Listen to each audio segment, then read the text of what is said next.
Where's my remote? How to Train Your Dragon add-on? Doubt that one's free. Expect me to pay money for that? Yo, where's my remote? Oh, there it is.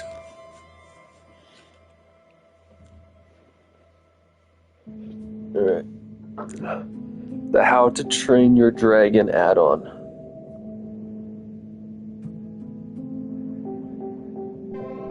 Let me check. I guarantee you that's not free. It's probably a decent amount of money too. Oh yeah. $11 Canadian for that bullshit? You can actually fly on dragons though. It's kinda cool. Huh. I mean, that's kinda cool. But $11 cool? Not really. Let me see what add-ons and shit. I've never tried add-ons yet.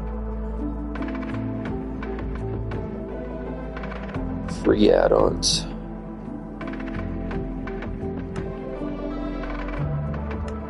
Phantom frames, what's this? Let's do Archers around. Oh, just like new art. It's kind of dumb.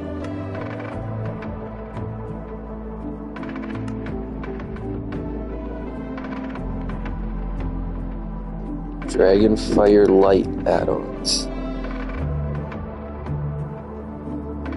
This add-on puts dragons in your world. So this is like the How to Train Your Dragon add-on. I assume that was $11, but this one's free. How do you activate them?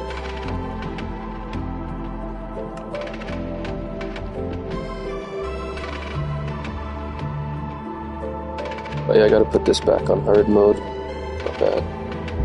Asland? Aslan's dead. Behavior packs? Oh look.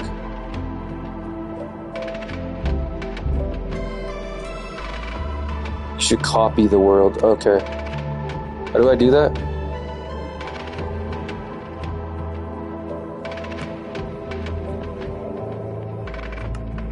How do I do that?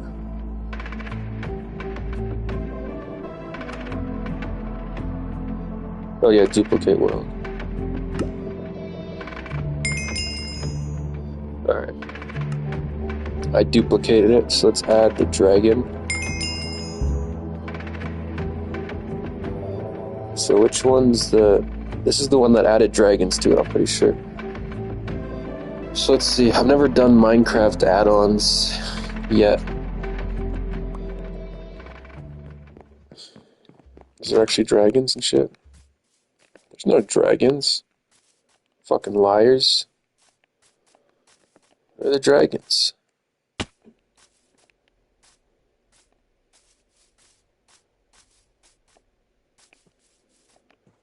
Some sheep.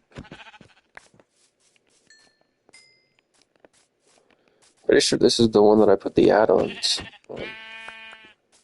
Maybe I put it on the duplicate world.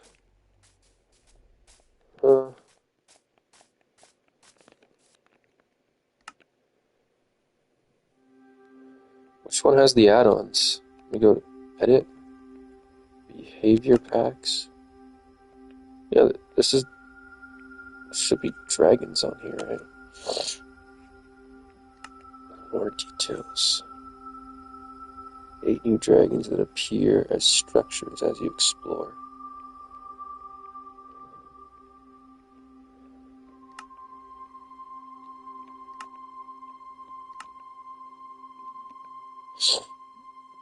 Bullshit. I don't see no dragons. Let's go look for other add-ons. I'm just gonna add a bunch of add-ons to that world. Let's see if I can actually find any of them. Oh, they don't want me finding the free add-ons.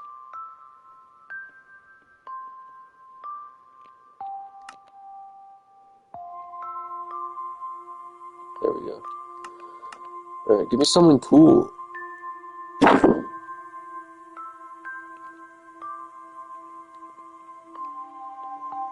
There's only a couple free add-ons.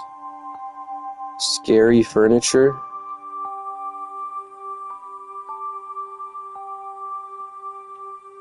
Lava chicken add-on.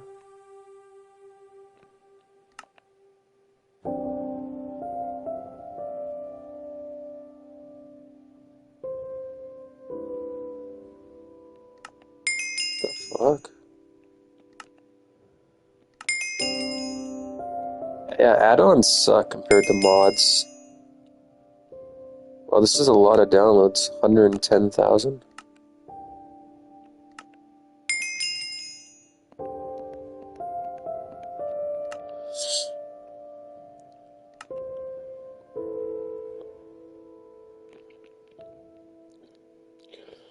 Okay, well,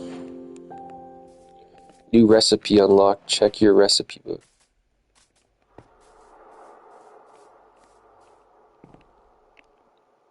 Extra hot now recommended for consumption indoors. No way. Where can I find it? Let me search it up here.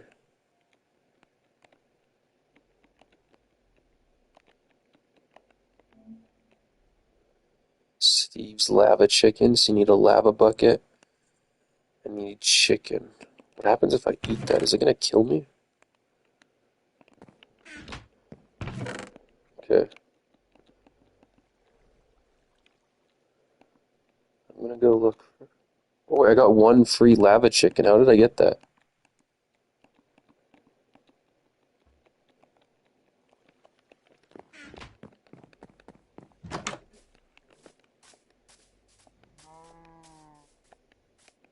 Let's eat it.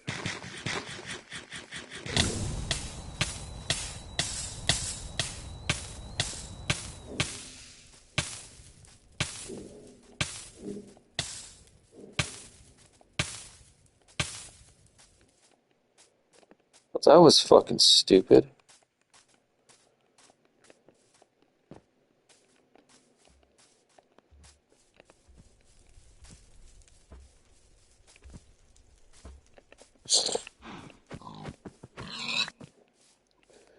I wonder if I even get achievements on this world anymore. 'Cause I think add-ons count as cheats, right? Oh no.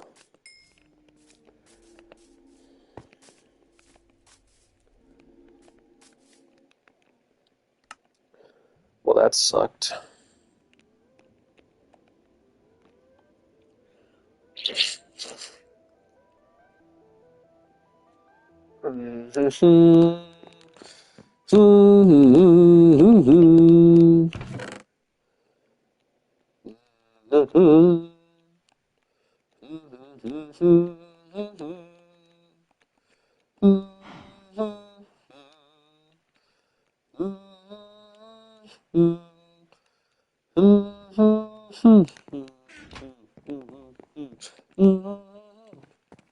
Where's my skin? Oh, I'm completely invisible. That is not an add-on, that is a glitch.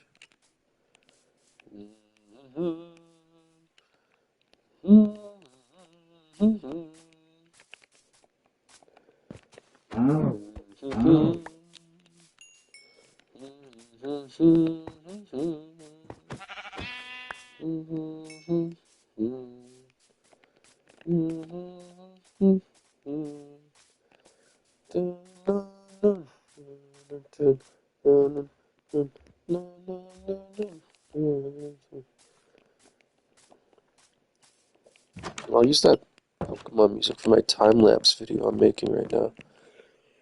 Got the 12-hour time-lapse going.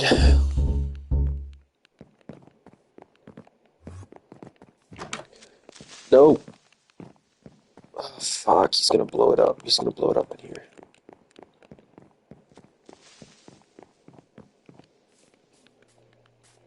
Condense 12 hours of footage into like 20 seconds. Oh, he's not following me now. Come on. Yeah.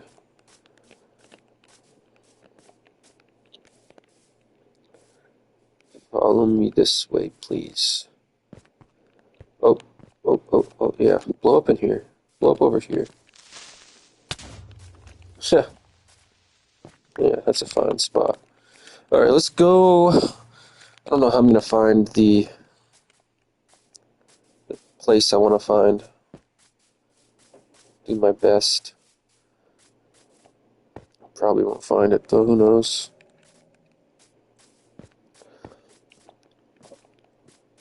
Am I still invisible? Oh yeah, I'm invisible. Weird. I think it's a skin glitch when you duplicate worlds. Maybe because the skin I'm using is so old that it wasn't around when they had duplicate worlds. I don't know. I couldn't tell you. Some type of glitch. Maybe if I leave and enter the world again, the skin will load. I don't know. Doesn't really matter too much.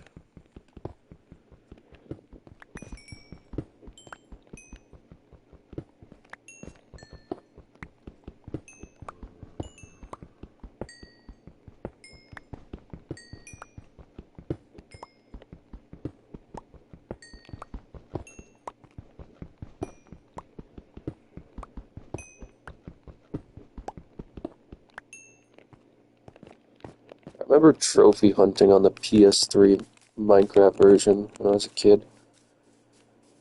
Trophy hunting. I think I got all the trophies, but I was on my old account. I don't have that account anymore. It's weird too, because each version of Minecraft is different. There's the PS3 version, PS4 version, PS5 version. You can get trophies on each version. Different trophies.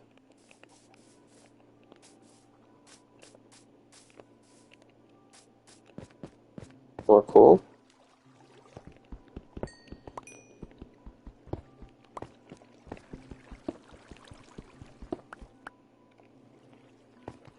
Okay.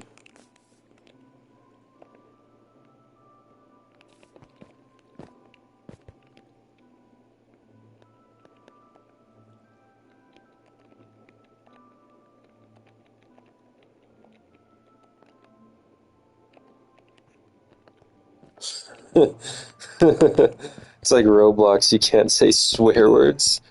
Oh my god. You can't say swear words in the chat, even in your own world. Wow. That is lame.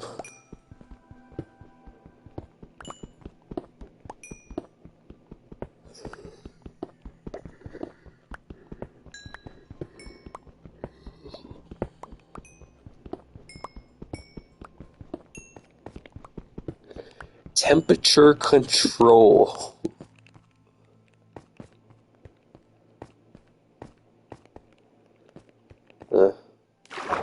Stuck down here?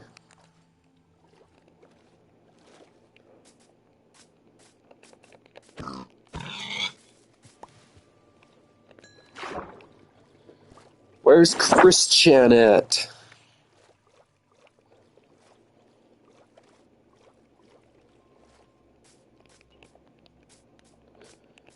Oops. Oops. Yeah, there's no way I can climb up this hill. So I want to build. I can get up there.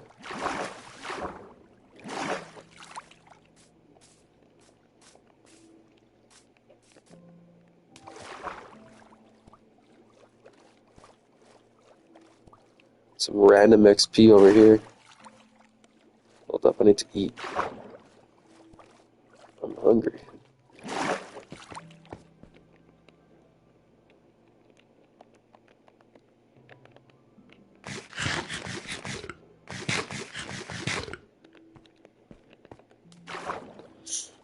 How are we gonna find that cave system?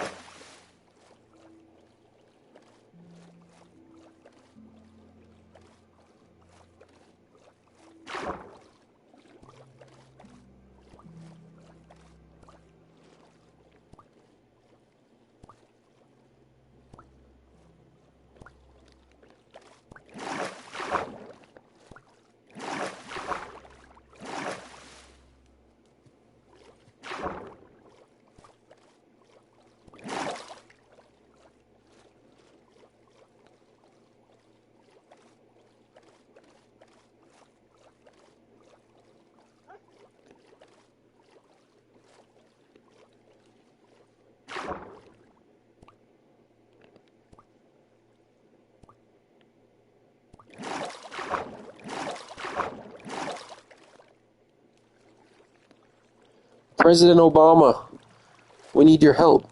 Sir, President Obama, we need your help. You're the greatest president in all of history.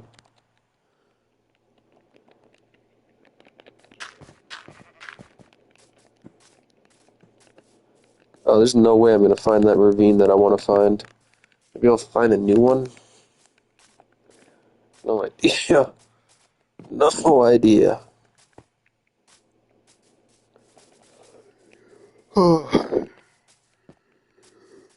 We're in a fucking forest. Man, this is the snow area forest. Oh, I do not like the snow areas in these new updates. Yeah, see, like you can fall right through the snow. You can't even walk on the snow in this game. It's garbage. This game fucking sucks. Why do they make the snow like this? This is not how snow works in real life. I liked it better when you used to be able to walk on the snow. Oh, this whole place is just surrounded in snow areas. Wow. Wow. I'm not very happy about that.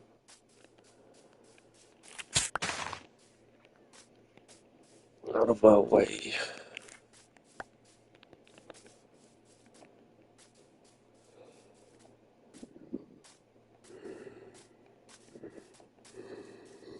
I could have sworn there was a ravine over this way, but I know the ravine wasn't in the snow area.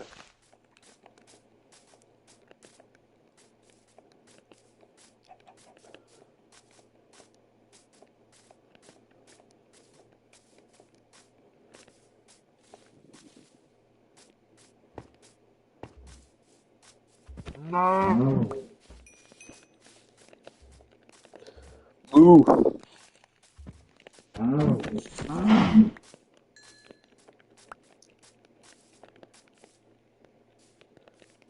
Japanese architecture.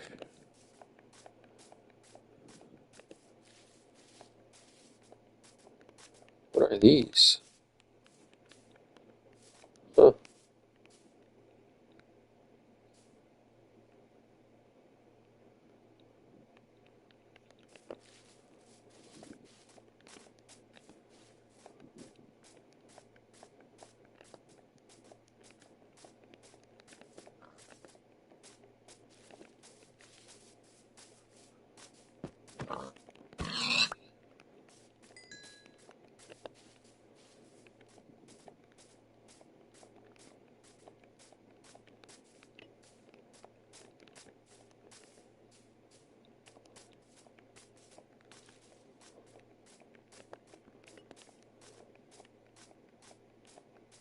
There's snow area. I see this whole place just surrounded in snow areas.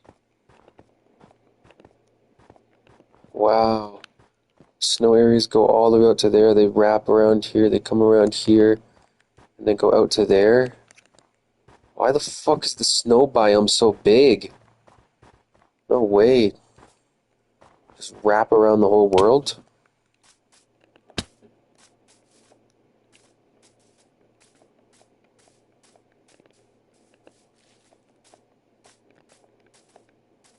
Okay, good. I finally see the end of the snow biome.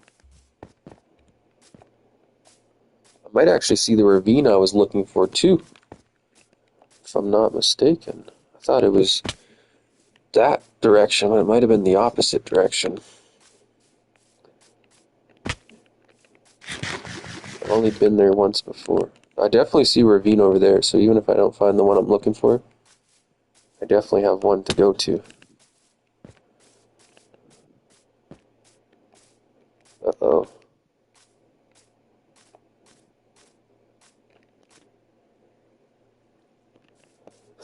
It's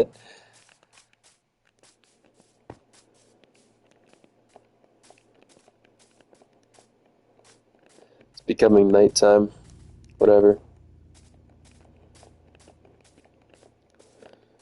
It's been a long journey I've gone on here. I finally got to where I need to go to.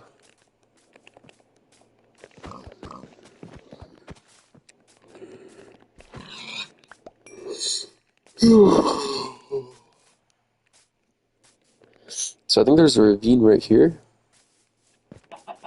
That's just a cave. Alright. I know there's definitely a ravine over here. Yeah, see there it is right there.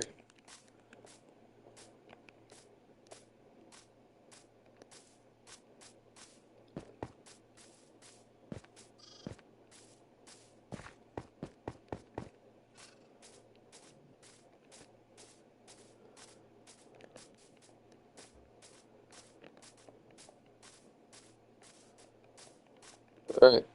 Yeah, see, this is the one I was looking for, actually. I did find the one I was looking for. Oh no, how am I gonna get down there, though? Be smart about this.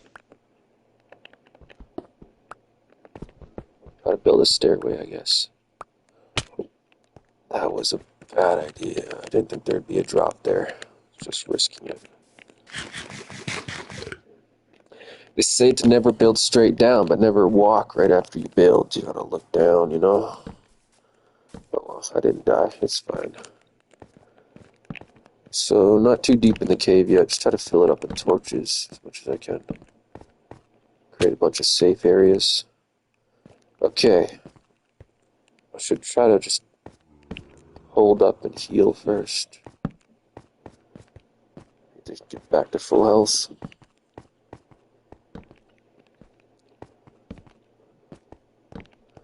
Why's the AC still on? It's getting chilly in here. Fuck. It's supposed to be 26 degrees Celsius. It's definitely lower than that right now.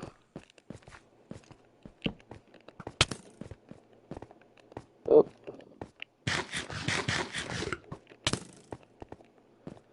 Great.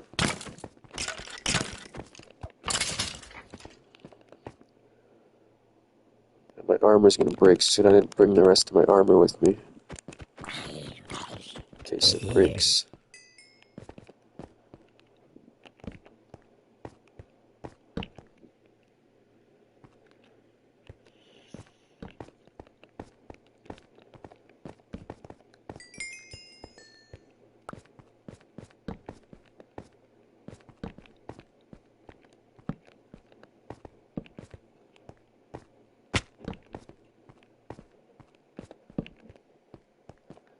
What's back? Okay, I've been down there. Should probably go back down there. I know damn well I have not explored all of this cave yet. How am I gonna get down there? It's a pretty far drop. Fuck.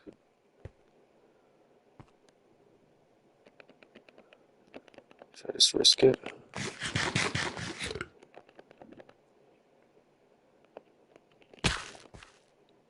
Oh yeah, that did a lot of damage.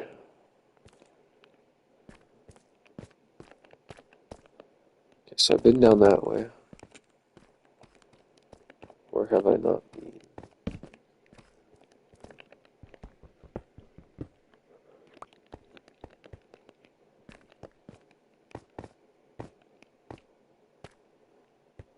Wait a minute. Wait a minute. No, this is not the right cave. No. No, it's this one. I did not want it to be this cave. This is the cave I've already explored so much of.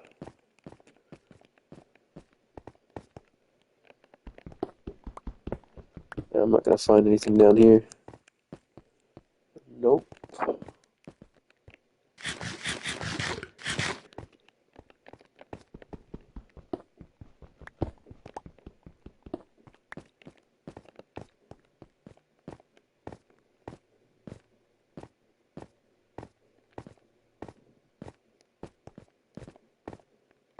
Well, at least it leads back to my base.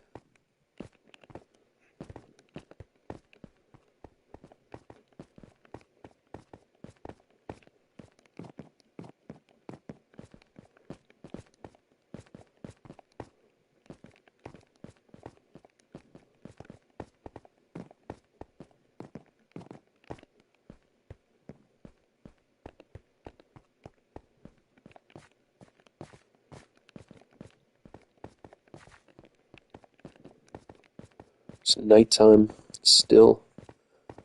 The entire journey didn't even get me through the night.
Again, on the left side is from the autopsy report from the medical examiner, and then the U.S. And China signaling success at this point after 2 days of high-level trade talks in London. Officials from both countries said they agreed on a framework to get it agreed something last month about Geneva to get that back on track.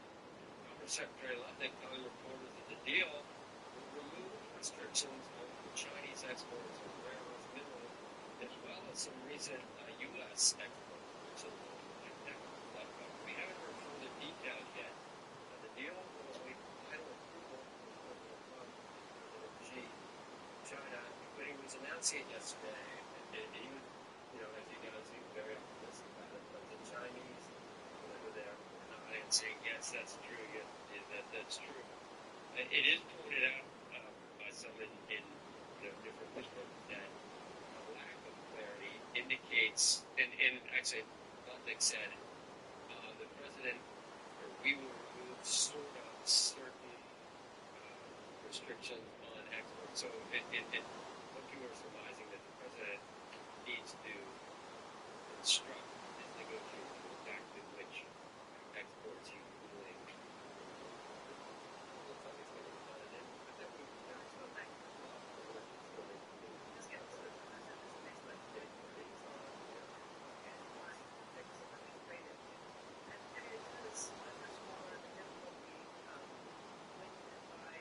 national security issues with trade talks on some of these things too. Because we leave the rhetoric from what we've been listening to for the last several years from the administration, the idea that you cannot export some of these semiconductors and other things because they would be seen as a threat to national security. All of a sudden we say, okay, that's not the case. For now, we are not going to decouple from Thailand.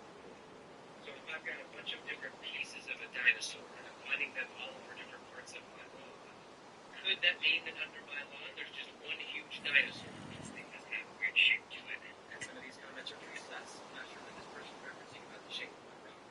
Oh, Florida. That's pretty neat. What is that?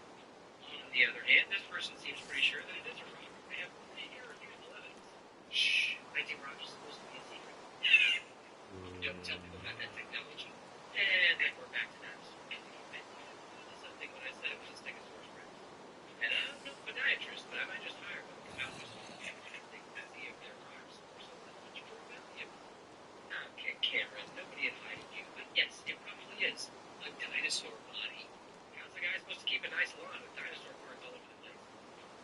which, yeah, when you think about it, probably is an average fraction.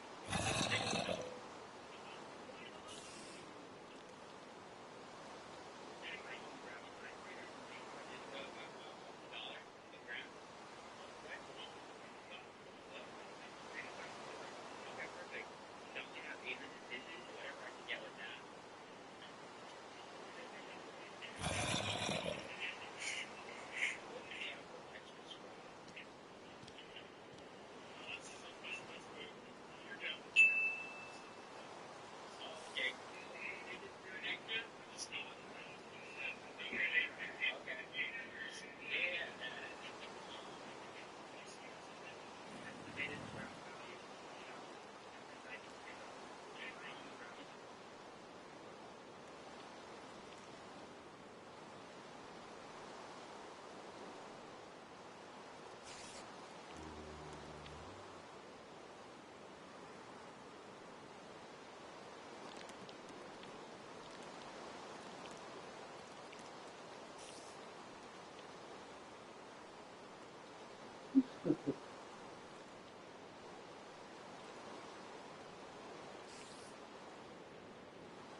Says without me, Trump would have lost the election. Not a good thing to say.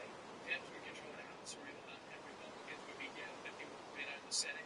Really not accurate, but you did put a lot of time in Pennsylvania. Elon, we know that. He said this as well. In light of the president's statements about cancellation of government contracts, SpaceX will begin the conditioner is trying to stay there. So said time to Trump a really big in the Epstein files. That is a real reason they have not been made public. Have a nice day. It's deleted too.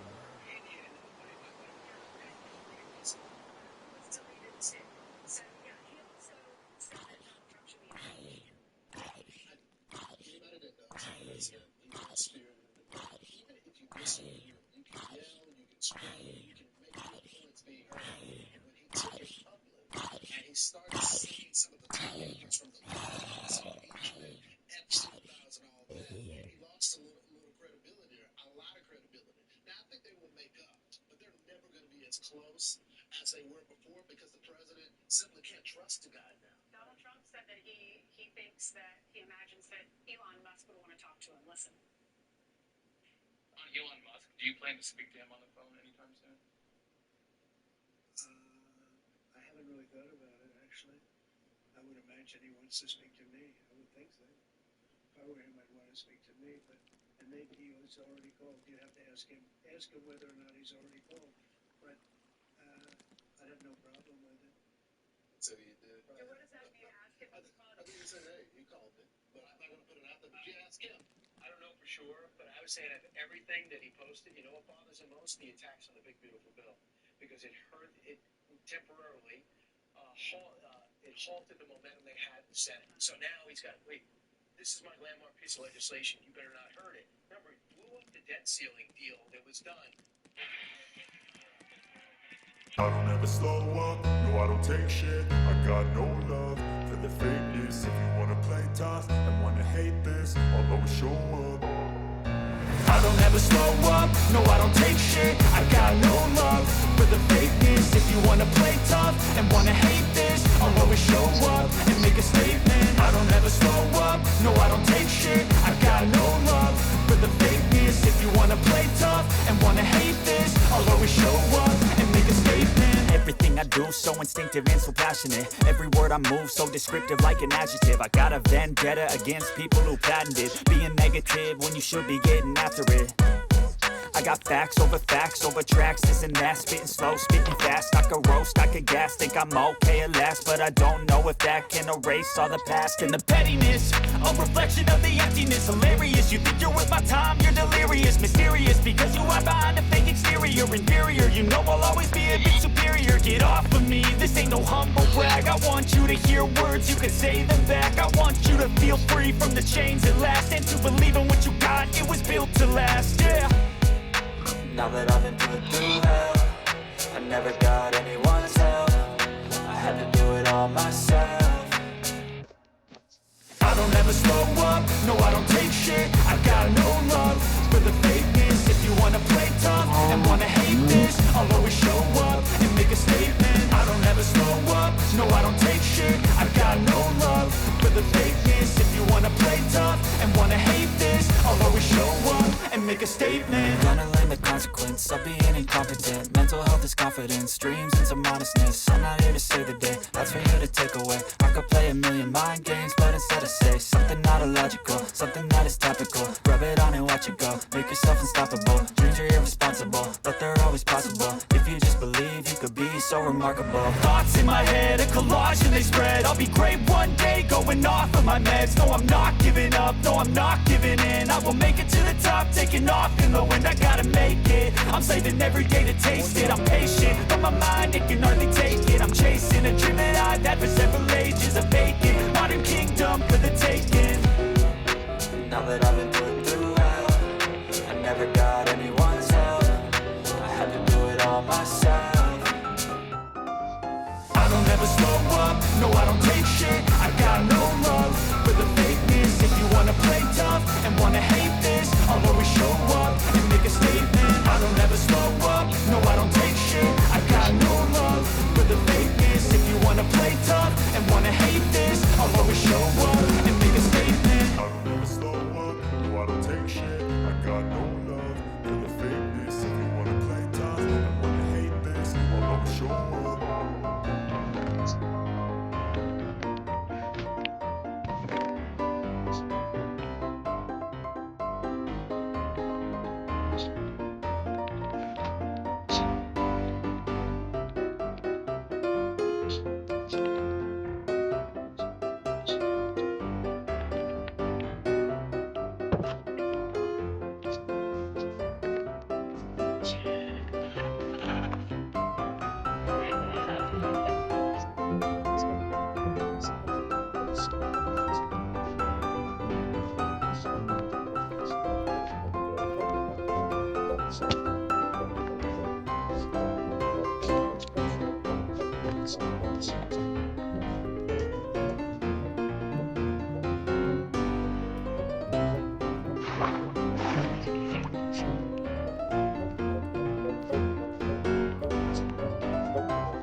Little brain.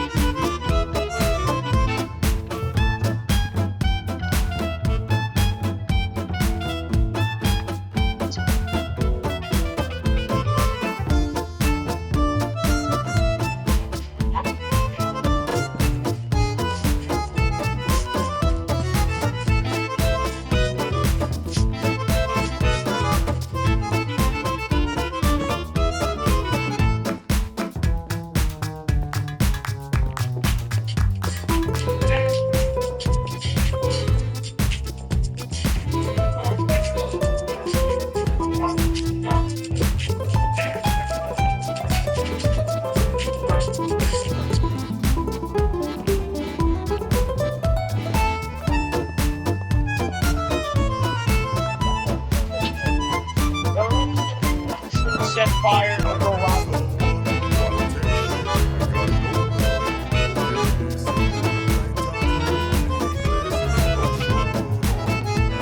I don't ever slow up, no I don't take shit. I got no love for the fakeness. If you wanna play tough and wanna hate this, I'll always show up and make a statement. I don't ever slow up, no I don't take shit. I got no love for the fakeness. If you wanna play tough and wanna hate this, I'll always show up and make a statement. Everything I do so instinctive and so passionate. Every word I move so descriptive like an adjective. I got a vendetta against people who patented being negative when you should be getting after it. I got facts over tracks, this and that. Spitting slow, spitting fast. I could roast, I could gas. Think I'm okay at last, but I don't know if that can erase all the past. And the pettiness, a reflection of the emptiness. Hilarious, you think you're worth my time, you're delirious. Mysterious, because you hide behind a fake exterior. Inferior, you know I'll always be a bit superior. Get off of me, this ain't no humble brag. I want you to hear words, you can say them back. I want you to feel free from the chains at last, and to believe in what you got, it was built to last. Yeah. Vast majority of them have done nothing. I never got anyone's help. I had to do it all myself. I don't ever slow up, no I don't take shit. I got no love for the fakeness. If you wanna play tough and wanna hate this, I'll always show up and make a statement. I don't ever slow up, no I don't take shit. I got no love for the fakeness. If you wanna play tough and wanna hate this, I'll always show up and make a statement. Gonna learn the consequence of being incompetent. Mental health is confidence, dreams into modestness. I'm not here to save the day, that's for you to take away. I could play a million mind games, but instead I say something not illogical, something that is topical. Rub it on and watch it go, make yourself unstoppable. Dreams are irresponsible, but they're always possible. If you just believe, you could be so remarkable. Thoughts in my head, a collage and they spread. I'll be great one day, going off of my meds. No, I'm not giving up, no, I'm not giving in. I will make it to the top, taking off in the wind. I gotta make it, I'm saving every day to taste it. I'm patient, but my mind, it can hardly take it. I'm chasing a dream that I've had for several ages. A vacant, modern kingdom for the taking. Now that I've been put through hell, I never got anyone's help. I had to do it all myself. I don't ever slow up, no I don't take shit. I got no love for the fakeness. If you wanna play tough and wanna hate this, I'll always show up and make a statement. I don't ever slow up, no I don't take shit. I got no love for the fakeness. If you wanna play tough and wanna hate this, I'll always show up and make a statement. I don't ever slow up, no I don't take shit. I got no love for the fakeness. If you wanna play tough and wanna hate this, I'll always show up. I say?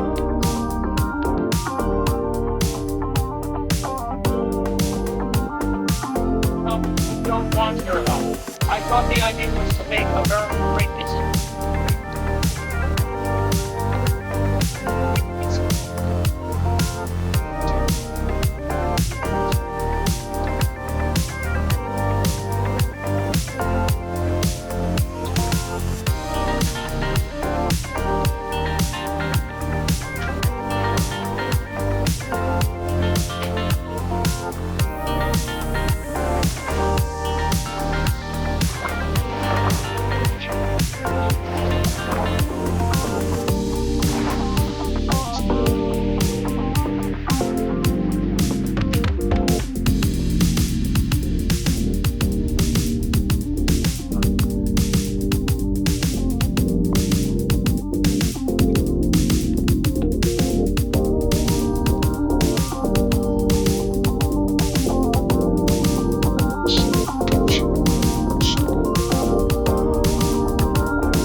Howard Lutnick and Jameson Greer of Team USA, and they're sharing the results of the China trade talks. I want to go over this, what they said. Let's just jump right in. President Trump's fundamental goal is to reduce the trade deficit and increase trade.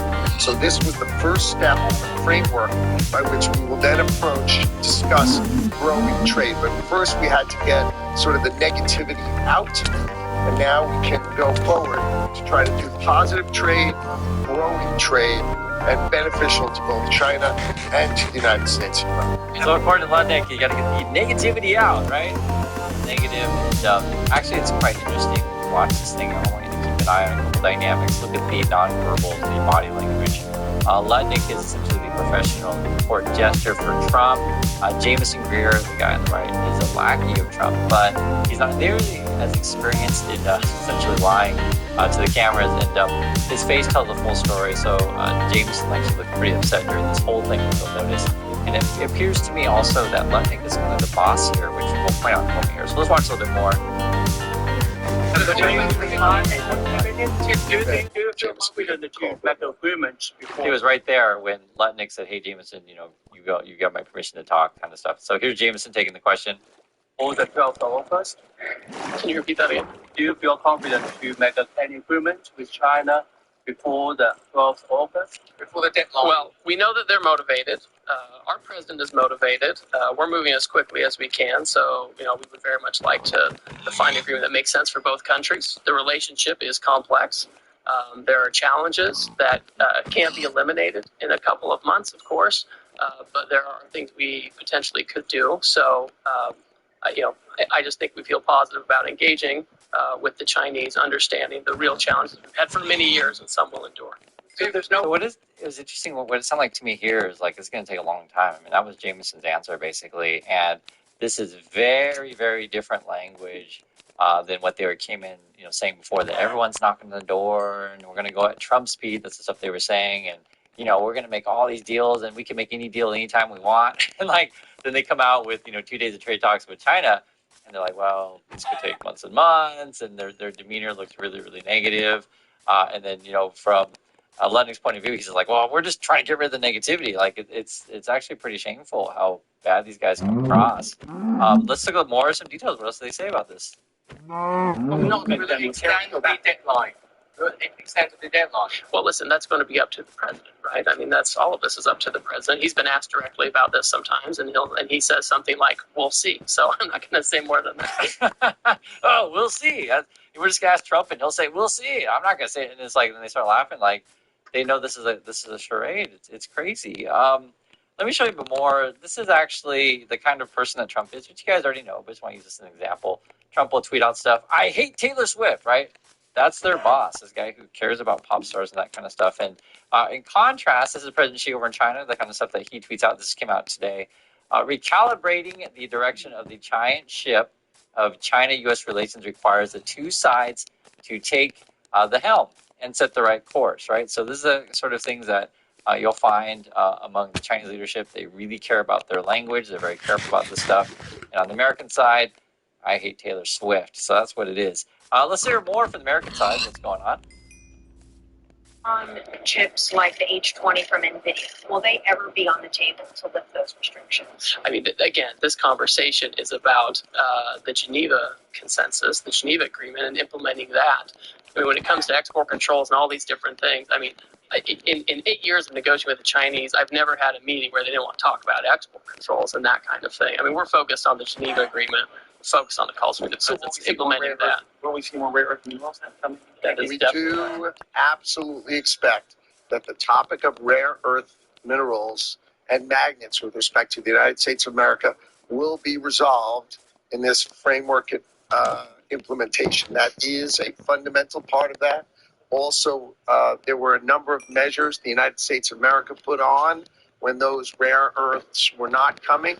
You should expect those to come off sort of, as President Trump said, in a balanced way. When they approve the licenses, then you should expect that our export implementation will come down. Yeah, I just don't believe anything these guys say. And I'm just letting you guys decide for yourself. So when I watch it, I look at Jameson's face. That's Greer, the guy on the right. I mean, doesn't feel very confident to me. Ludnick's the more experienced liar, to be really frank. And what they're talking about is, frankly, this is basically how it boils down to. China has the rare earth / raw components, right? Raw minerals that U.S. needs. U.S. needs these things to, build said chips and stuff like that.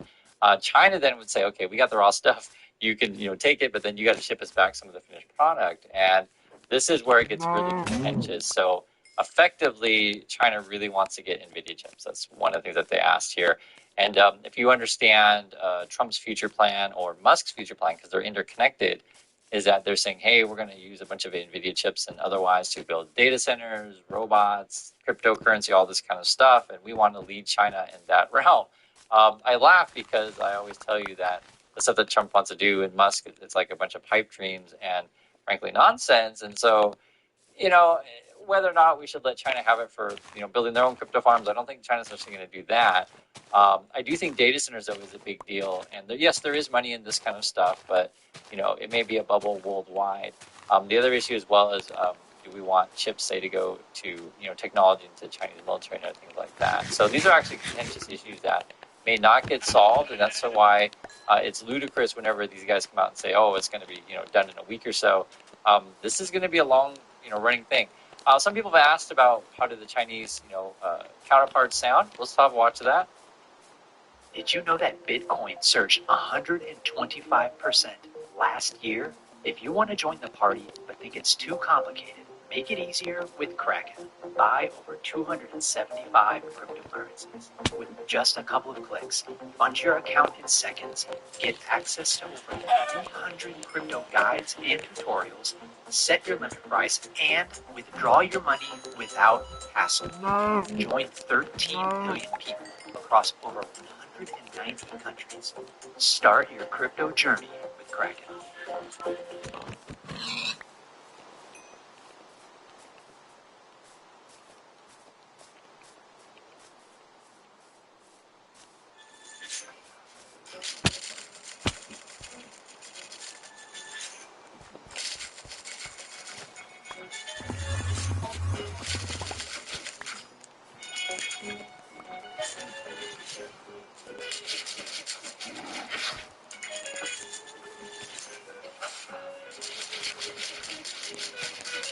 好，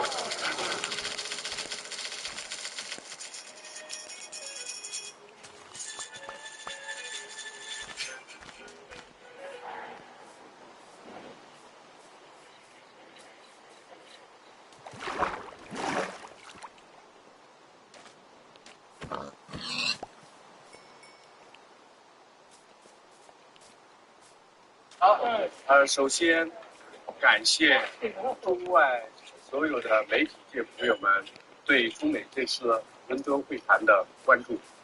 First of all, I would like to thank all the friends from the media, both China and foreign, Chinese and foreign, for your attention to this meeting. 特别是现在吧，现在应该是晚上1点多了吧，12点多了，在外面你们守了这么长时间，非常辛苦。It's already midnight, almost 12 in the evening. It's really been a very long day for all of you. 其次我要感谢英国政府为这次中美会谈给予的支持，提供的便利。And secondly, I'd like to thank the government of the United Kingdom for the support and facility that it has provided for this meeting. 当然我也要说，就在你们在外面很辛苦的等候的时候，中美两个团队在大楼里面，我们也非常努力的工作。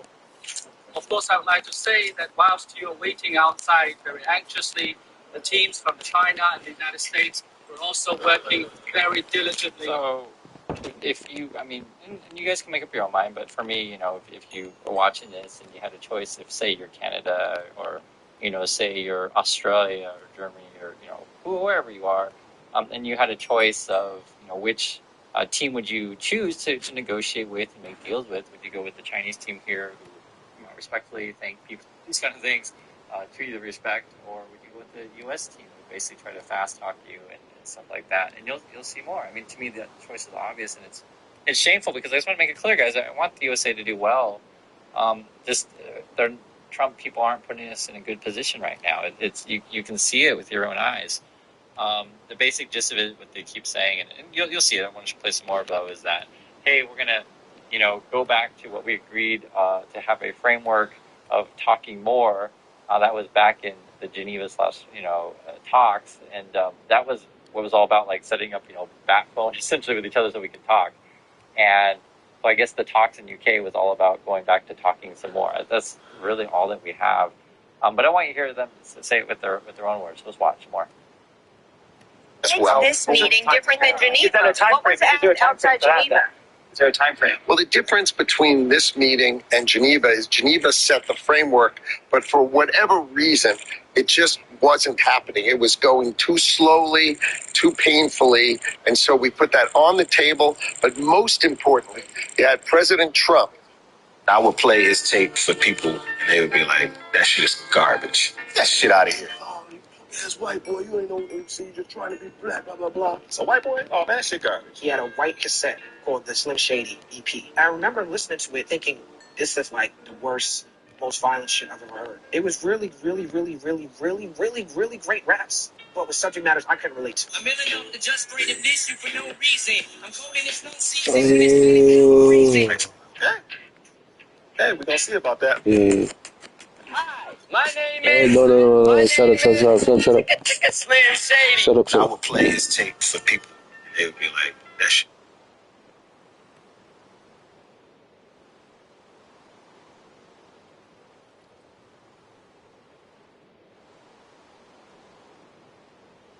So these rappers say Busta could take...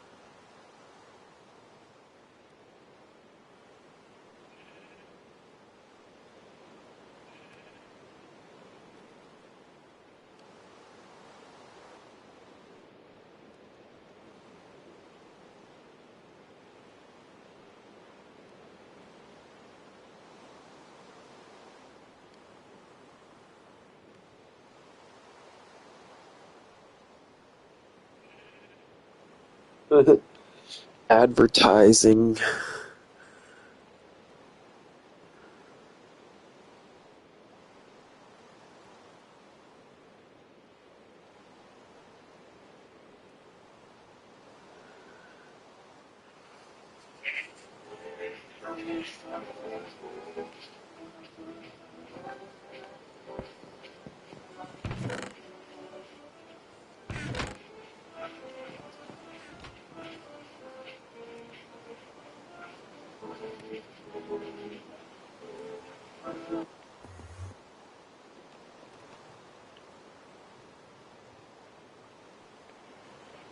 This is it. 1 HP left. The King Tower won't survive another hit.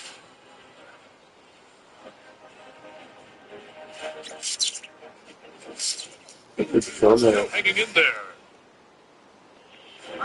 It looks like it's all over.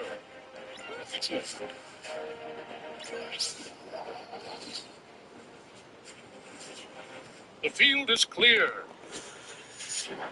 Wait, the counter push. Can blue team turn this around? Balloon connects. Blue just needs one more. What a comeback. From 1 HP to victory. Clash Royale. All for the crown. Play now.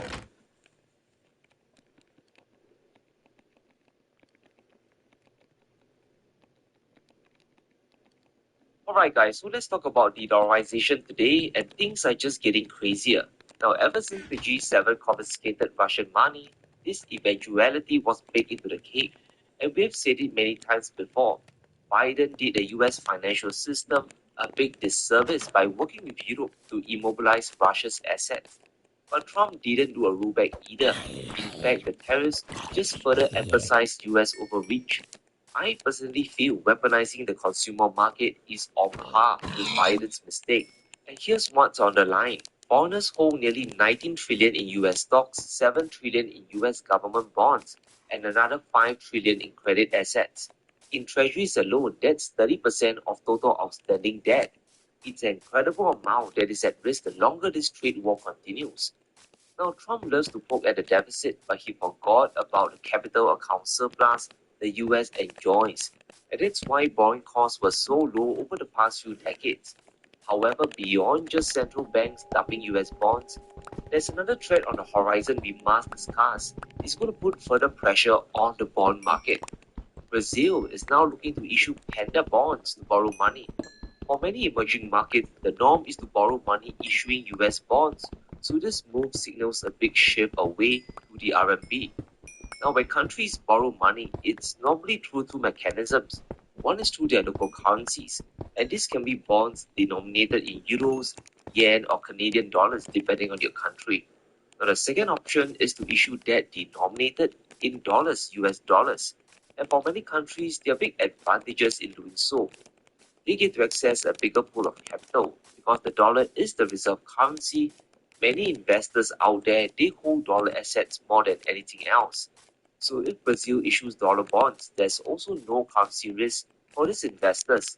So they will demand lower interest rates or yield. Now Lula can borrow more money at lower rates if he can get the dollars. And normally there shouldn't be a problem.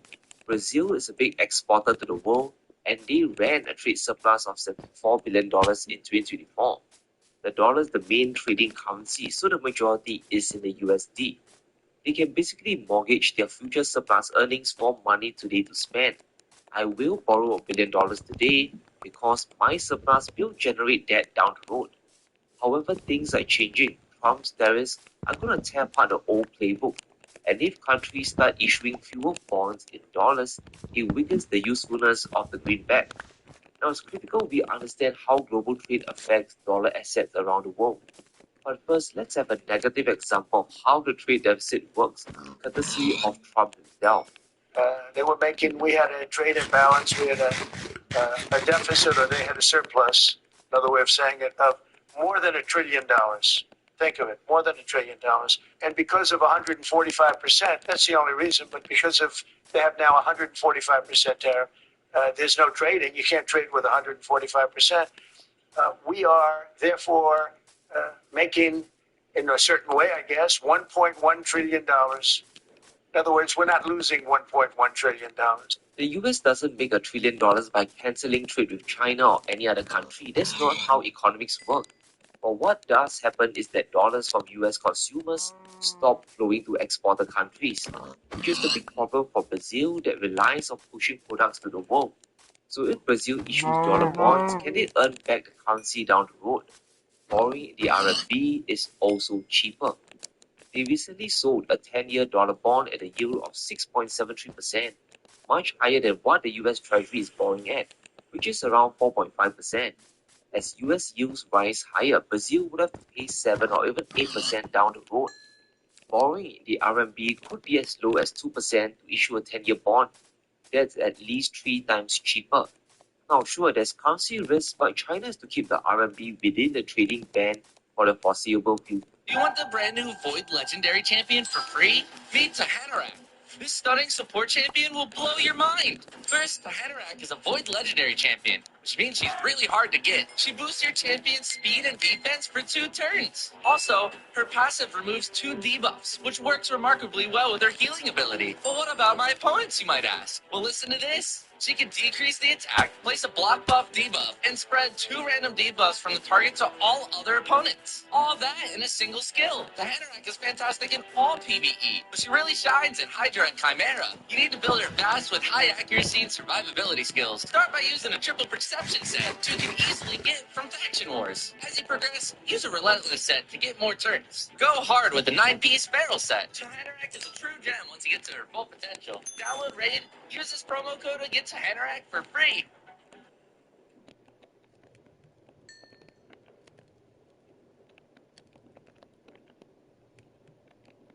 Here's how to get exactly what you're craving in 4 easy steps with Uber Eats. Step 1. Pick from hundreds of restaurants in your area, from popular chains to neighborhood favorites. Step 2. Place your order in just a few taps, easily pay and tip the app. No need for payment at the door. Step 3. Track your order from the restaurant to your door, so you know exactly when it will arrive. Step 4. Dig in. Enjoy exactly what you crave in the comfort of your own home. Order now on Uber Eats.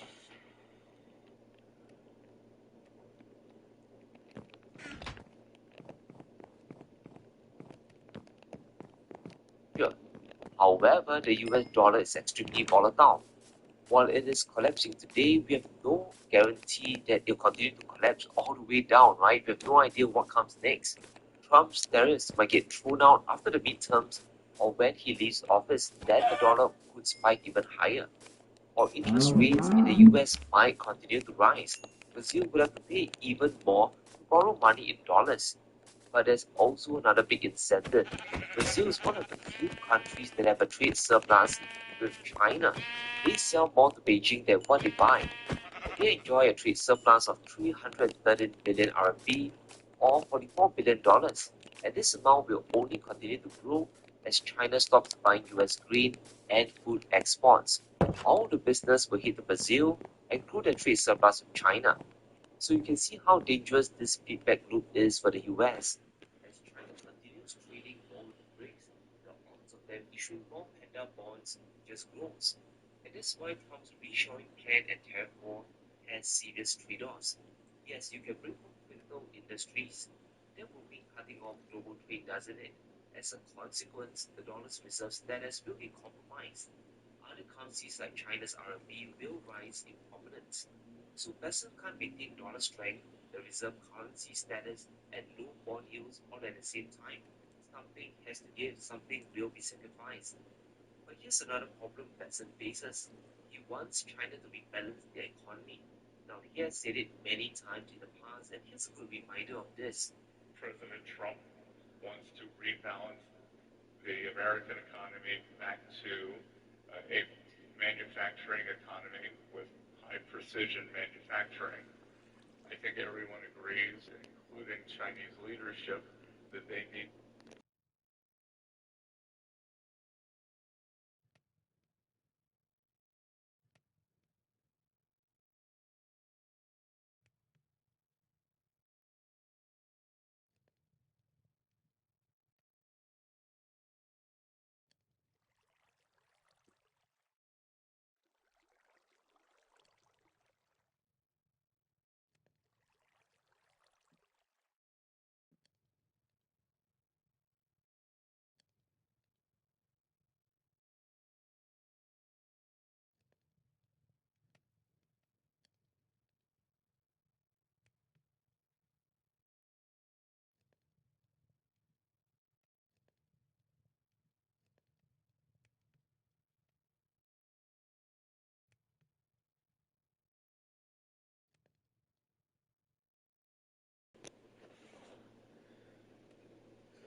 This is a birthday gift from a husband to his wife. After watching all my videos, the gentleman was deeply moved.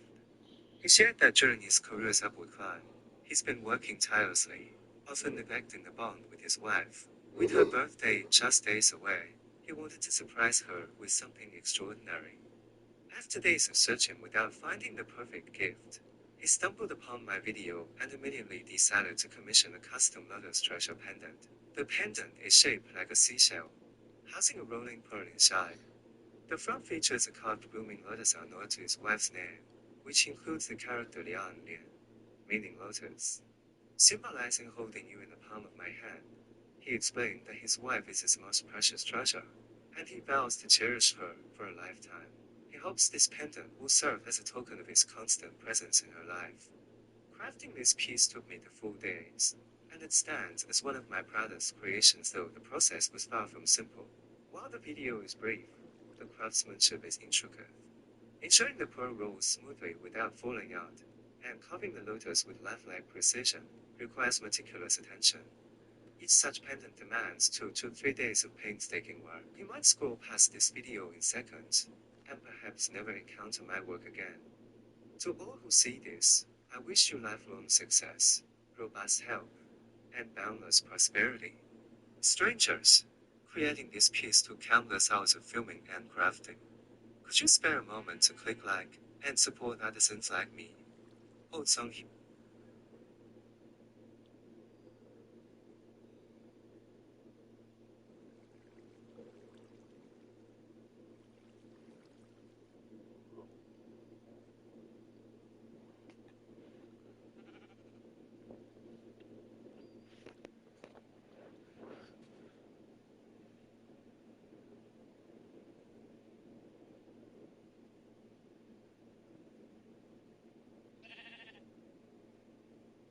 This is my company, Santa Cruz Paleo.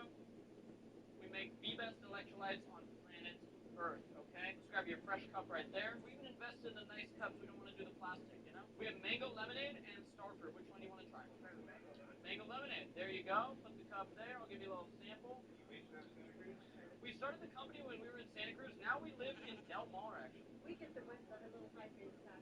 Yeah, which ones do you guys get? You know, probably Liquid IV. Yeah, so Liquid IV, they got bought by Unilever a few years back, and now the ingredients are mostly just pure cane sugar. There are some electrolytes in there. This is a more robust form of electrolytes that closer mimics what your body actually loses when you sweat. And these are also better priced than Liquid IV. Liquid IV, you're paying about $1.50 per pack. If you're getting it at Costco, you might get about $1.20, $1.30. Nice, so these are also $1 per serving. We are online. If you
Now I got my tent set up. I gotta go ahead and contact my wife, let her know where I'm at, alive and well. This right here is a satellite phone. It allows me to make phone calls anywhere in the world. Hey, baby. Yeah, I'm safe and sound. Time for some lunch. I got a piece of pilot bread. It's a hard cracker that we eat out in the bush here in Alaska. And this is honey and lemon Wensleydale cheese. Now I got my tent set up. The Brazen Bull. The Brazen Bull, also known as the Bronze Bull, Sicilian bull, or bull of Phalaris, was an ancient Greek torture device designed in the shape of a bull, obviously. With one door on the side, the condemned was placed inside of it. A fire was set under the bull, heating up the metal structure, frying the victim inside. To make the whole process a true cinematic display, an acoustic apparatus inside the device converted the screams of the condemned into the sound of an infuriated beast. The inventor of the device, Phalaris, was later overthrown by Telemachus. Phalaris suddenly found himself locked inside his own designed bull of Phalaris. Now, literally, he would never hear his own screaming, just the sound of an infuriated bull. Phalaris was condemned into the sound of an infuriated beast. It summoned.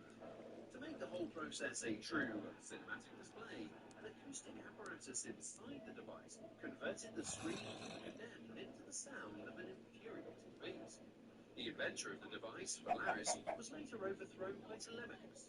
Phalaris suddenly found himself locked inside his own designed bull of Phalaris. Now, literally, he would never hear his own screaming, just the sound of an infuriated bull.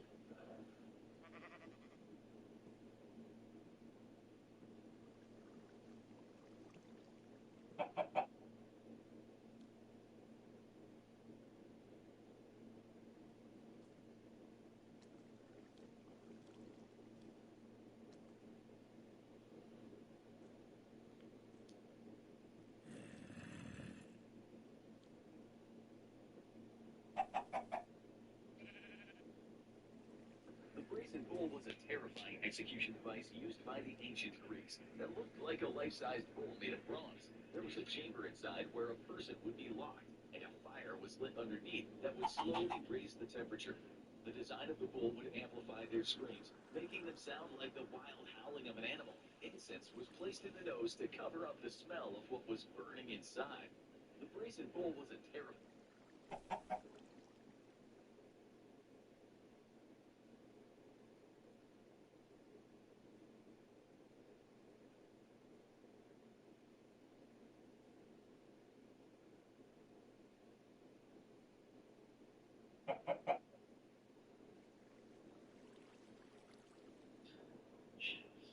This is a Sicilian bull.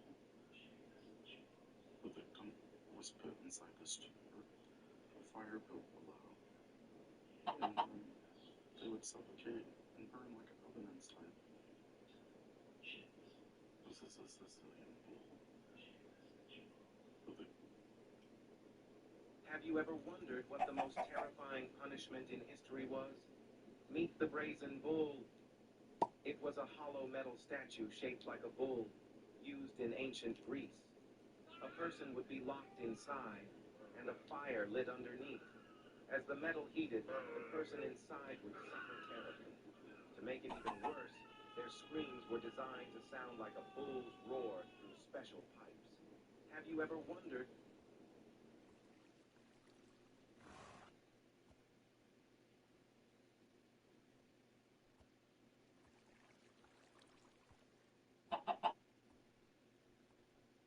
most brutal medieval torture devices? The last one is the worst.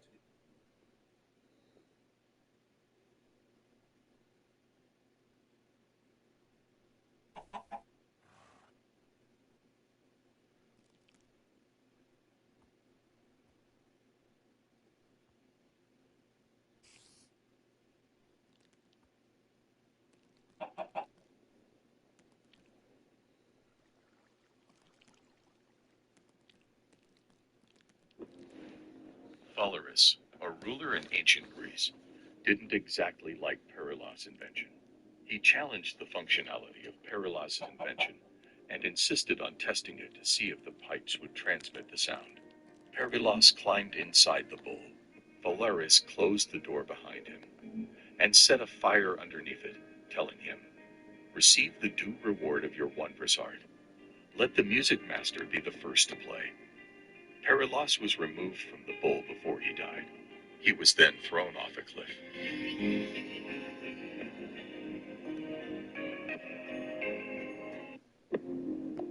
Phalaris, a ruler in ancient Greece, didn't exactly like Perilos' invention. He challenged the functionality of Paralaz's invention and insisted on testing it to see if the pipes would transmit the sound. Paralaz climbed inside the bull. Valeris closed the door behind him and set a fire underneath it, telling him, "Receive the due reward of your wondrous art. Let the music master be the first to play." Paralaz was removed from the bull before he died. He was then thrown.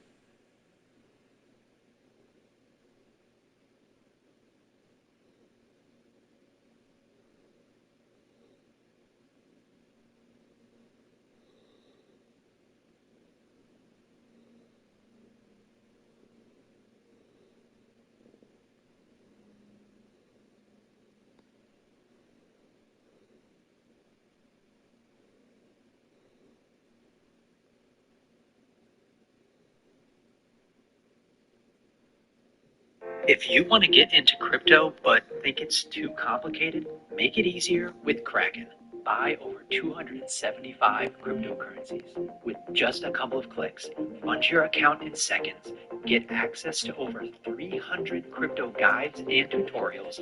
Set your limit price and withdraw your money without hassle. Join 13 million people across over 190 countries. Start your crypto journey with Kraken.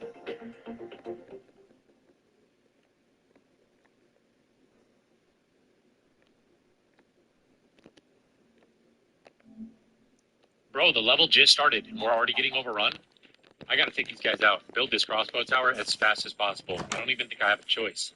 Quickly. Ooh, that was close, but that should take care of things. Wait, never mind. More guys. I should have saw that coming. Anyway, we can't handle this without a second crossbow tower and maybe a wall to block the enemy's path too. That should hold us. Wait, now we have these big beefers coming? When does it end? This is Kingshot, a tower defense and base building strategy game that just came out recently and is already top 5 in strategy games with over 1 million downloads. Kingshot combines strategy, exploration, resource management, PvP and PvE battles, plus a whole lot more. I suggest you give it a try. If you think you have a shot at becoming a king, that is. Kingshot, build and fight.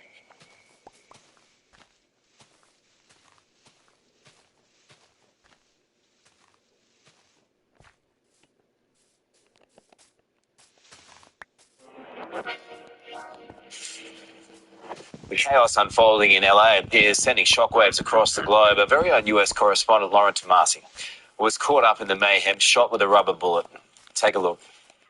Understanding of this situation has now rapidly deteriorated. The LAPD moving in on horseback, firing rubber bullets at protesters, moving them on through the heart of LA.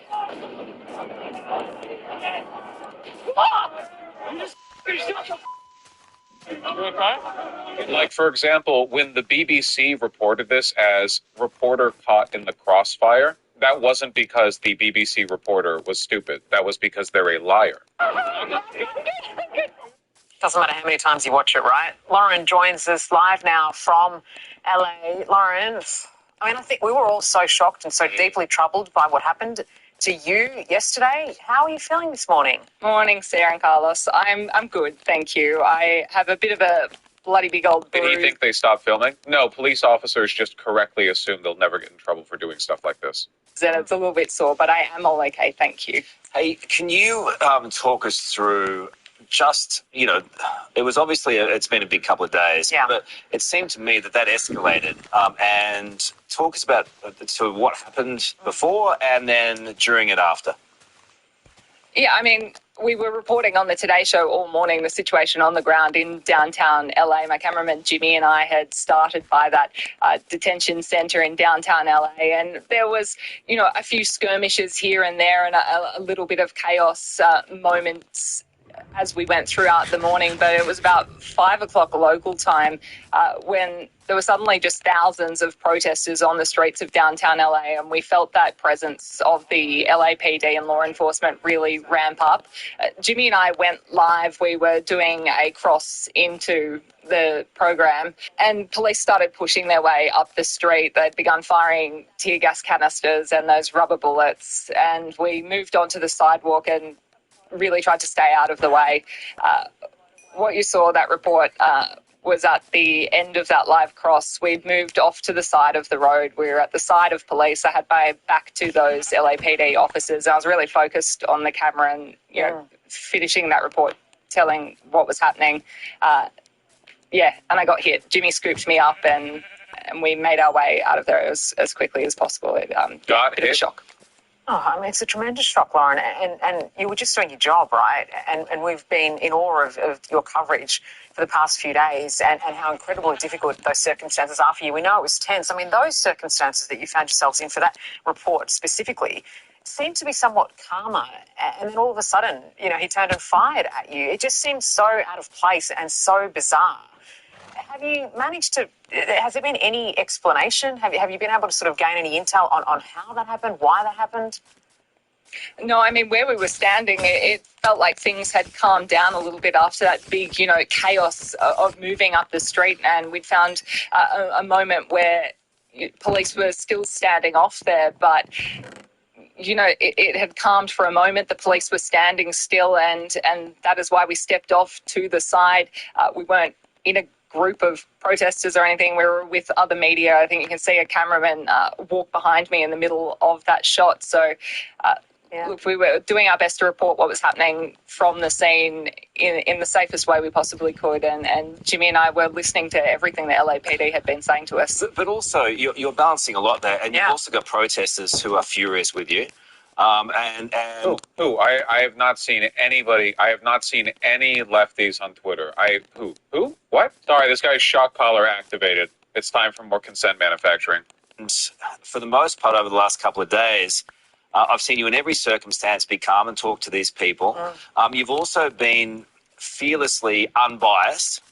So that's reporting both sides of it. And then out of the blue, you get lined up. Yeah. So the reason why he's saying this is because he doesn't want to be accused of anti-police bias. Is that how, I mean, you're loath to, I know you. You're loath to be part of this story. But in a way you are, and it's going to have reaction and ramifications across America. That's how bad. He's saying, listen, you know our job is to cover the police favorably. But unfortunately, as a consequence of what the police did to you, this looks pretty bad for the police. The situation is in LA right now. Let's cut to it. My client is done being B tier. No evolutions in 9 years. That is. Look, I feel embarrassed, quite frankly. I really don't want to be the story as. And she picks up on the messaging there. Yes, no, I get it. This was all unintentional. A journalist getting fired at by police for literally no reason, caught on video, the sadism of the police with no excuse. This isn't my job. My job is to sit there and dispassionately. Well, that didn't go to plan. Salvage team is here.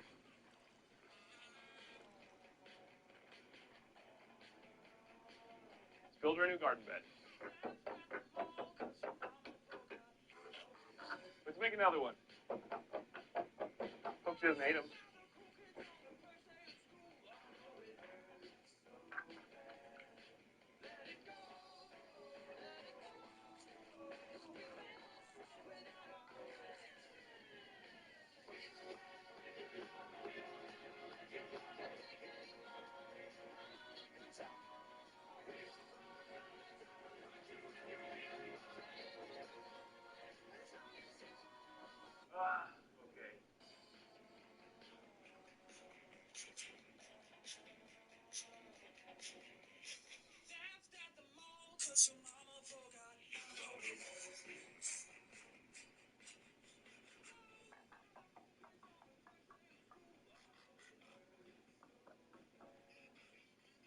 Normally I film on my phone, but I actually filmed the entire bench build on the Ring camera.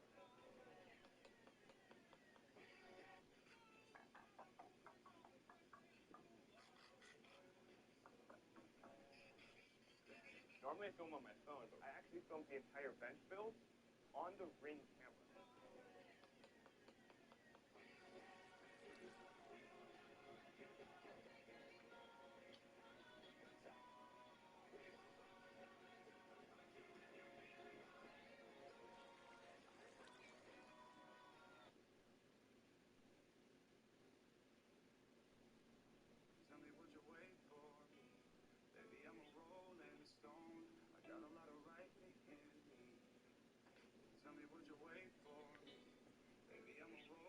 stone. Do you like birds as much as I do? Bird is the new social app for any. Thanks, Element, for sponsoring this video. These are not your everyday candles. You can't find them, you can't buy them. It is something no one has ever done before. And on today's video, I'm using part science and part culinary magic. And my hopes is that this will now be a standard on every steakhouse in the United States, as this is one of the greatest discoveries of my life. For our very first candle, this is the special ingredient, bone marrow. If you've never had this, you don't know what you're missing. It is rich, creamy, buttery, silky, and it's a luxurious ingredient. It is prized by every true meat lover. As you can clearly see, I'm completely removing it from the bone. That's our very first step. After throwing it in the pot, I season it with a little bit of salt, and the key here is to render this thing nice and slow. We don't want to burn it. Yes, you can bring it to a simmer, as the smoking point of bone marrow is about 400 degrees Fahrenheit. As once everything is nicely rendered, you want to filter this really good. I highly recommend even using a cheesecloth for it, as we're going to leave all of the impurities behind and keep only the good stuff. In the end, check it out. You are left with rendered bone marrow, one of the greatest ingredients ever, especially if you are a meat lover like me. To make the candle, it's pretty simple. You want to grab a heat-safe container. Now get yourself some of this. It is called wick. It's basically braided cotton. Now I purchased a whole kit that comes with everything. So first you add a little sticker to the bottom, then you place down the string, and above it you put this piece of wood. The only thing left to do is fill the whole thing up. And most importantly, I cannot wait to see what this will taste like. Because after cutting up the string, we now let the whole thing chill so that it can cool down. As our next candle ingredient will be phenomenal. Because everything starts off with this special ingredient, manteca criolla de puerco, also known as pork lard. Now you want to go ahead and grab a generous amount, let that thing render down, then combine it with chili oil. Mix that out real good, and our second flavorful candle is now ready. The process is exactly the same to make this happen. Since you already know, this one was a lot easier to make. But let's see how it's. What are you doing? Because this might just be my favorite one. Obviously, it does not look that appetizing, since it is the trimmings of all of my Japanese Wagyu A5 steaks. This might be the most expensive one. Every time I cook any Japanese Wagyu A5, I always trim it. However, don't ever throw anything away. We can put all of this thing to good use, and let me show you how. First thing to do is to throw everything into the container. And there's one thing that I really enjoy, and that would be a smoke flavor. So instead of rendering this in the pan, outside we go to my smoker. I went ahead and closed up the lid and smoked the whole thing at 250 degrees Fahrenheit. As once the time was up, check it out. All there's left to do is to strain this really well. As in the end, I am left with this. I think this one deserves the title of Liquid Gold. Oh yes, I cannot wait to see what this one will taste like. Because each one of them is making me more excited than the other. If you work on a steakhouse, show your manager this video, because this is about to revolutionize every steakhouse out there. As after cooling them off, check it out. Just wait until you see how Chica. because to use it, it's quite simple. You first want to lit up some charcoal. Now to get extra smoky flavor, drop a little bit of the candle fat on the charcoal. Then go ahead and trap the smoke. Now the key here is that the longer you leave here, the smokier your steak will be. And remember, it's not only smoke flavor. This thing is flavored with 3 different types of fat, hopefully making it the best steak ever. But we're not done yet, because there's another thing you can do also, and that is to grab the steak and dunk it in the candle, because it is 100% edible. It's one of those things that is just perfect for a steakhouse. Now let's talk about the steaks. These are choice grade. They are 1.5 inches thick and perfect for this experiment. I season them exactly how I normally do, with a generous amount of salt, followed by freshly ground black pepper and garlic powder. That's it. I don't want anything crazy with them, as today's video is all delicious. Once that's done, you want to go ahead and throw it 30 minutes. Talking about that, as this is today.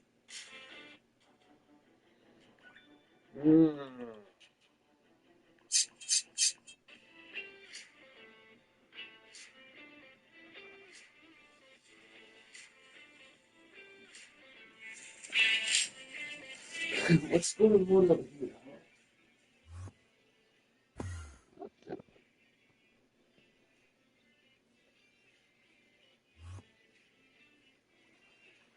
You're a dumbass. We'll give you a money. All right, everybody. Here we got our beautiful feast today, gentlemen. What do you guys think, huh? What's going on here? Is it like date night or something? Oh, come on, bro. There's candles on a cutting board. What is that? I already have a girlfriend. Yeah, I'm married, bro. I'm married. I have 3 kids. What are you talking about? So here's the deal. These are candles, obviously, but each one of them are flavored candles. What? We got a bone marrow candle over here, and we got a chili oil candle over here. Chili oil candle? And over here we got smoked wagyu. Go ahead, smell it, smell whatever you want. Oh my god, it smells like steak. That's crazy. We need to sell this at Bed Bath & Beyond. I'm extremely excited. I think this is going to work extremely well because all of these steaks were smoked with the candle. I don't know how a candle could impart flavor on a steak, but I guess we're going to find out. You can also use the candles as a dipping sauce. It's 100% edible. Anyway, I already told you guys what it is. Which one do you want to start with? Bone marrow for sure. Yeah, yeah, me too. Bone marrow. Tell me how it tastes. You guys ready for it? This is one of the craziest things you've ever done. From the smell, I can tell you it works. Cheers, everybody. Cheers. Oh, wow. That's a really flavorful candle. Look, the steak itself is perfectly cooked, has a nice char on it, good charcoal flavor, but the added bone marrow flavor is to die for on this steak. That is incredible.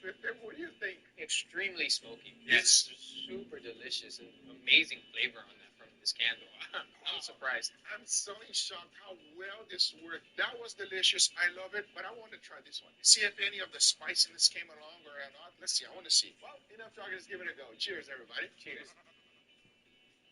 Oh, that's really good. Completely different flavor on it. Yeah, that's crazy how you changed the steak so much. Do you feel any spiciness? At all. So because of that, I'm going to. You're going to do it here? Oh, there you go. Oh, okay. It's like fondue. Let me fondue real quick. You're going to fondue, Pepe? Cheers, dude. Cheers, Pepe. I want to do it as well. Go for it. Might have to dip it in the other one too, man. Really? I want to see how it tastes. Oh my God, it's so good. I'm drooling over here, everybody. You can feel the actual spice of that one more. When you dip it, you can definitely feel the spice. You feel the porkiness mixed with the beef, and it makes something a little bit different. It's not really like a beef lover's type of steak, but it's good. You know what it tastes like? Like spicy bacon. That's what that tastes like, right? Yeah. It is incredible. Listen, bone marrow fried rice. Give me your true, honest hope. Is the chair? Bro, when can you dip a steak in a candle and eat it? That's just cool. So this one is smoked wagyu fat. Cheers, everybody. Cheers. Wow. No, that's the winner. That's the winner? That's the winner. Wow, that is so smoky. And so beefy, too. It's smoky.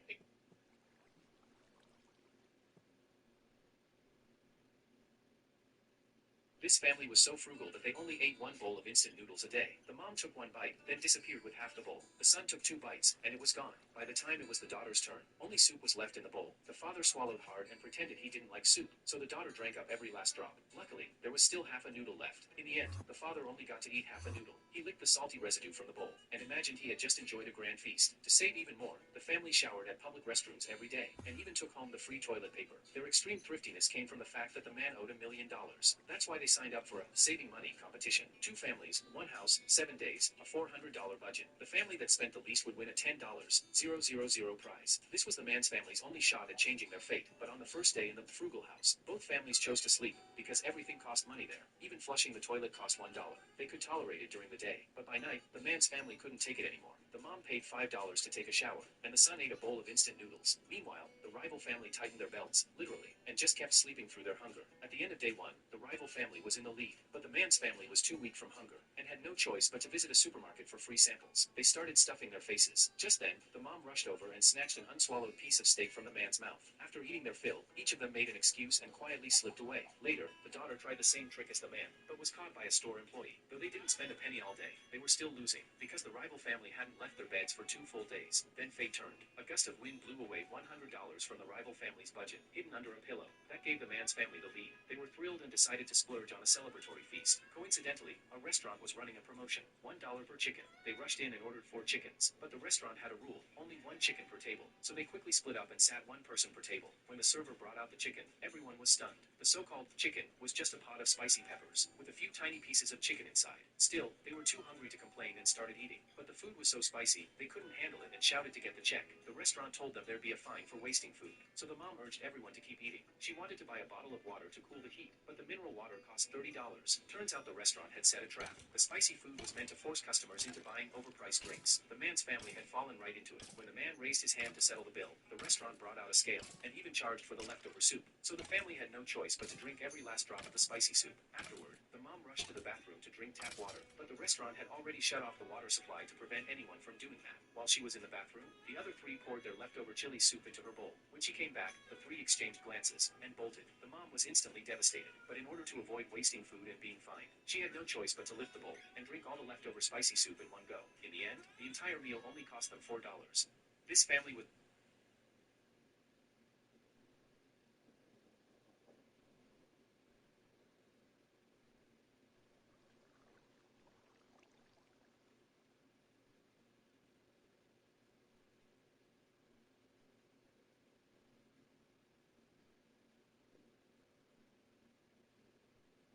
Nichols, and check this out. I think we've got silver right there. 1945 has got some gunk on the left there. Out of Philly, it's got some gunk on the back there as well. Still, 35% silver war nickel. That's pretty sweet. Thanks for watching. Don't forget to click that like button and subscribe. I'm Honey Nichols, and check this out. I think we've got silver.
Let's go, baby. Yeah.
It's the new commander's first operation, yet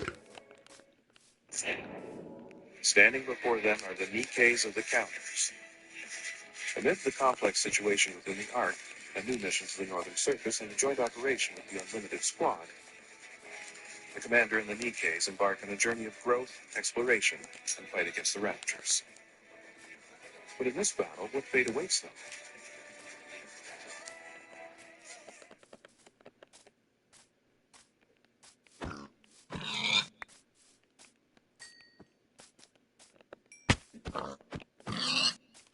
I think we should expect a pause. That would make sense. Of course, gold's benefiting. No whites, no KKK, no fascist USA. No whites, no KKK, no fascist USA. No whites.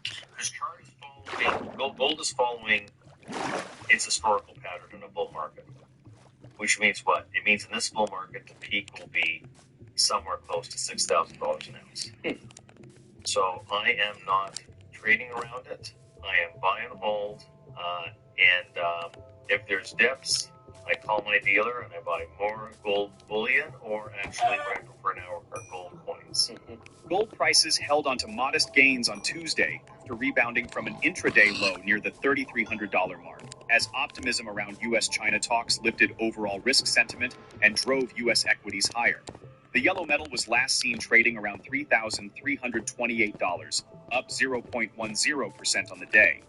Despite the initial drop early in the session, gold managed to find strong buying interest, highlighting the continued bullish sentiment in the market.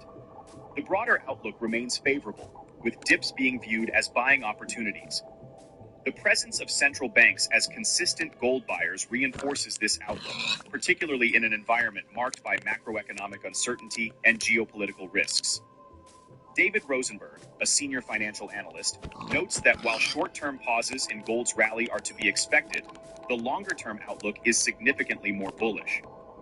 Drawing on historical trends and monetary cycles, Rosenberg believes gold could climb as high as $6,000 per ounce within the next 5 years. His view is underpinned by the steady shift in central bank behavior, especially since 1999, when European central banks began halting gold sales.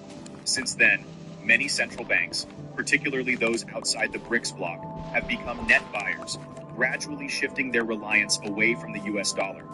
He cautions that betting against central bank activity in gold is a risky strategy. Ongoing geopolitical tensions continue to support the case for gold as a haven. Remarks from former U.S. President Trump about Iran's increasing aggression in nuclear negotiations, along with Russia's assertive stance in Ukraine's eastern region, are adding to the risk premium. These developments may pave the way for gold to test the $3,350 level in the near term. Adding further support to the bullish case, China's central bank confirmed on Saturday that it had increased its gold reserves for the 7th consecutive month in May. This consistent accumulation highlights the strategic importance of gold in global reserve portfolios and signals continued demand from one of the world's largest economies. Make sure to tune in for our expert analysis. Don't miss out on future content. Hit the subscribe button and turn on notifications to stay in the loop. Liberation Day was a big day for me. I think Liberation Day liberated us from our sanity.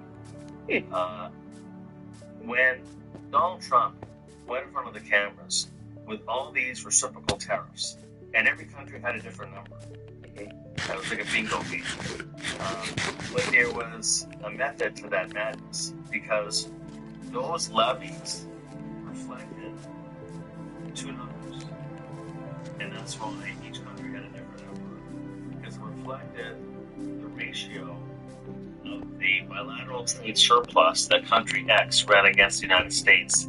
That trade surplus divided by its exports, expressed as a percent, and then added on to the 10% baseline tariff. And so what was the message that the president was sending?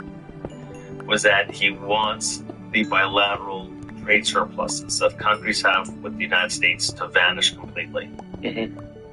Even though it's completely appropriate and normal, and I would say desirable for the world's reserve currency to be the country that runs trade deficits with the rest of the world.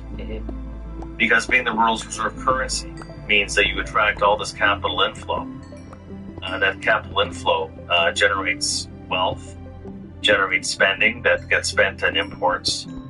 And no other country in the world has such a low savings rate as the United States. No country in the world has a consumption to GDP ratio of almost 70%. And so what happens is that the capital account and the current account have to balance. It's called the balance of payments. So if Donald Trump wants to shrink the trade surplus, trade deficit that the U.S. has and get it to zero, what happens to the capital account? And what is the message on Liberation Day? The message beneath the message, and I wrote about this, is that what is he signaling? You got to think that this is somebody who's been talking about unfair trade and tariffs since 1987. And now he can do something about it. I think the message was that the burden on the middle class and middle America of being the world's reserve currency is just too much. That's the first time that I wrote a report saying that for the first time I'm writing this, that perhaps in my life we will see the end of the US dollar being the reserve currency. We just don't know what's going to pick it up. But remember, it could well end up being the euro. It could end up being the euro. The euro was supposed to be the challenger in 1999, if you remember, on its introduction. But it's hard to make book right now. But I would say that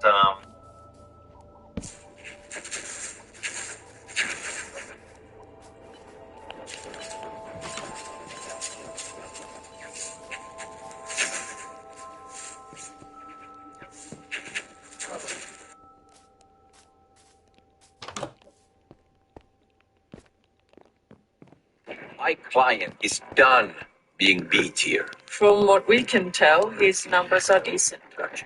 He wants a beam that does not reset when switching targets. But what about giving him like a new sound or something? Enough.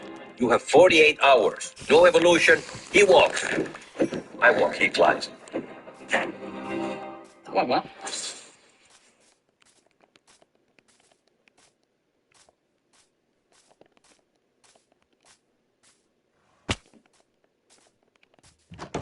You know, when you're taking a look at things like CDS spreads, and you're taking a look at, you know, what that hidden message was. That hidden message was that we don't want to run trade deficits anymore. Even though it's completely normal for the United States to be running trade deficits, there's nothing wrong with it. It's actually the role of the reserve currency.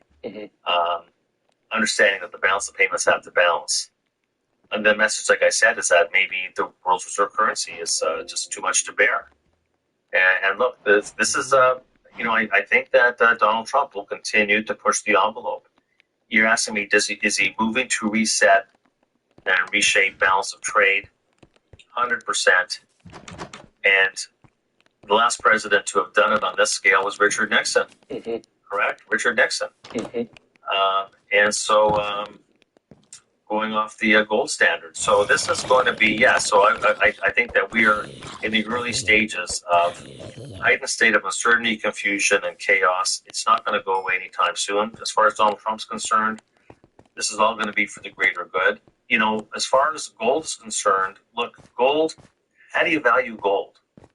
That was going to be another. I mean, they value the crypto people value Bitcoin on the relative value trade on gold. You know, they call it digital gold. I say, okay, well, I'll just buy the real thing because you know the beauty about gold is that it doesn't have correlations with so many other things. It's such a great non-correlated asset to have in your portfolio. Bitcoin is most correlated with the NASDAQ 100. I don't want to buy gold if it's correlated with the NASDAQ 100. In fact, it's inversely correlated with the risk on trade. That's why you want it in there. It's a ballast in the portfolio. But how do you value gold? How do you do it? You can't do a dividend discount model on it. You can't do, you know, real interest rates, inflation expectations, default risk, recovery rates, term premium. How do you value gold? Gold is basically 1 divided by U, where U is uncertainty. And on top of that, I started turning bullish on gold back in 1999 when I was just making that transition from the Bank of Montreal to Merrill when the central banks starting in Europe announced that moratorium on their gold sale program that had undermined gold for so many years. So let's not forget, especially those people that watch QE, let's not forget the power of the central banks. And we're talking about all of the central banks globally, not just the BRICS, not just China. There are no central banks globally selling gold. 3/4 of them are buying gold every single month. They are diversifying. That might help explain the downdraft in the U.S. dollar and the strength in gold. And you don't want to bet against central banks. They have deep pockets, but there definitely is a reallocation and a diversification among central banks back into gold. And I imagine that the day that I hear an end to that program, I'll reconsider the gold. We did all sorts of work on this, all sorts of work on gold. And I would tend to agree with you, you know, up almost 30% 2 years in a row. Like, I mean, okay. I think we should expect a pause. That would make sense. Of course, gold's benefiting as well from this downdraft in the U.S. dollar, but be that as it may, the work that we've done, and we published it, and this is probably within the next 5 years, we believe, because gold is following its historical pattern in the bull market, which means what? It means in this bull market, the peak will be somewhere close to $6,000 an ounce. So I am not trading around it. I am buy and hold. And if there's dips, I call my dealer and I buy more gold bullion, or actually what I prefer now are gold coins because they're prettier. But that is actually gold remains probably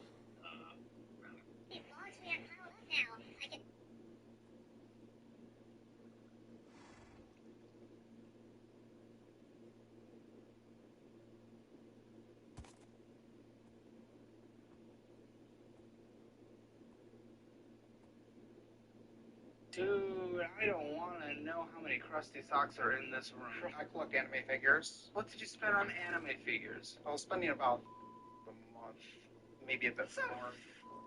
Yeah, I've run out of space. Yeah, that's true. Keep Anime! You lost $3 million. That's insane. Yeah, it's not. Oh my god. Oh, most of that was within months. What the?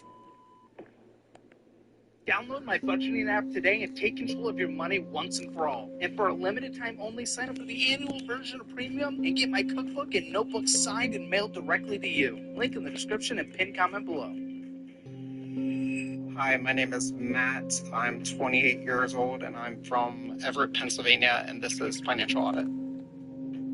Nice to meet you, Matt. Hi. Thanks for coming down. What do you do up there for a living? I'm a project manager for a countertop company. Yeah, I do lots of things. Actually, I don't know what my job is. I just work there, employee.